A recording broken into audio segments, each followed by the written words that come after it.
Malto Meal Raisin Bran, Full Circle Market Original Oat Non-Dairy Beverage. I have a friend who's very dear to me. If you were to take a scan of my brain every time I see this friend, you would see all my happiness centers merging and gallivanting. This friend of mine walked by a little free library one day and saw in it The Wrecker and The Second Mile. Their response was to give both books to me immediately. I think they saw them in the little free library while walking to my house. The Second Mile, of course, is by Harry Emerson Fosdick, and it was published in 1908 by the International Committee of Young Men's Christian Associations, but more on this later. Look at that drop cap. Yeah, more on this later. I've started reading this, actually, and been enjoying it. It actually ties in quite nicely with last Sunday's readings on generosity and turning the other cheek. The other book is The Wrecker. You can see that it's got this leather or calf kind of binding. It's got this gilt detailing on the front and on the spine, where you can see that it's by Robert Louis Stevenson and Lloyd Osbourne. Lloyd Osbourne, of course, is Robert Louis Stevenson's stepson. It seems like this book was purchased in the leather option. You can see that all of these dainty pocket editions that are advertised in the back of the book are offered either in cloth limp for 2 shillings net or leather for 3 shillings net. Although you can see that The Life of Christ is also offered in rough Persian for 4 shillings 6... Wait, am I getting that right? It's offered in rough Persian for more money. I've started reading The Wrecker. You can see I've got a bookmark in it.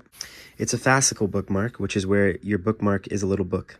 I'm sure I'm not the person who came up with this idea, but I happen to have arrived at it independently. You make a little book, put the title of the book on the top, put the date that you put it in the book on the top with a little space for when you finish filling the little book, and then just start putting down things that you like in the book or making little notes. 1, 2, 3, 4, 5, 6, 7, 8. This is an 8-page booklet. I've already filled one. I am on page, roughly 64?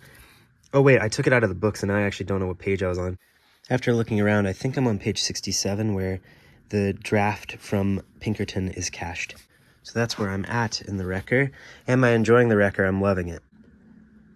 Pretty sure that the scene that this picture depicts, I'm not even near getting to in the book.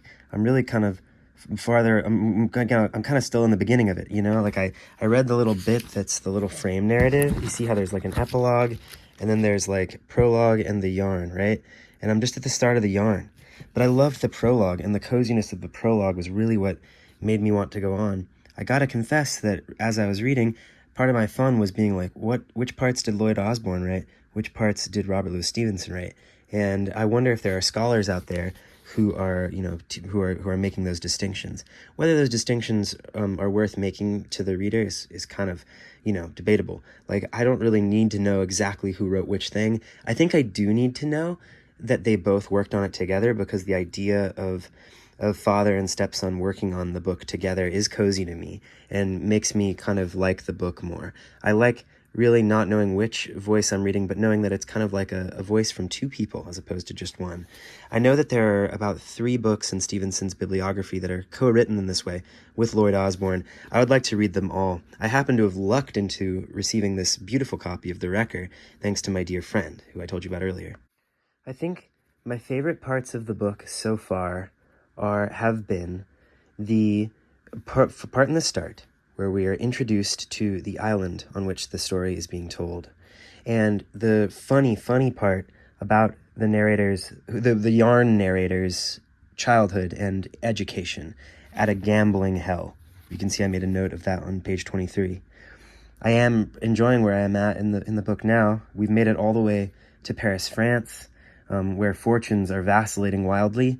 I think one thing that's good about Stevenson so far is that Stevenson is not afraid to follow the consequences of an action through, whether they skyrocket the narrator to fame or lay that narrator low.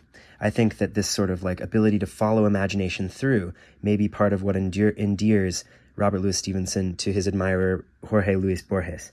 I'm very, very interested in Borges and Stevenson. Maybe when that Casares book on Borges comes out, late this year, that 800-page New York Review of Books book, maybe there will be stuff in there about Borges and Stevenson.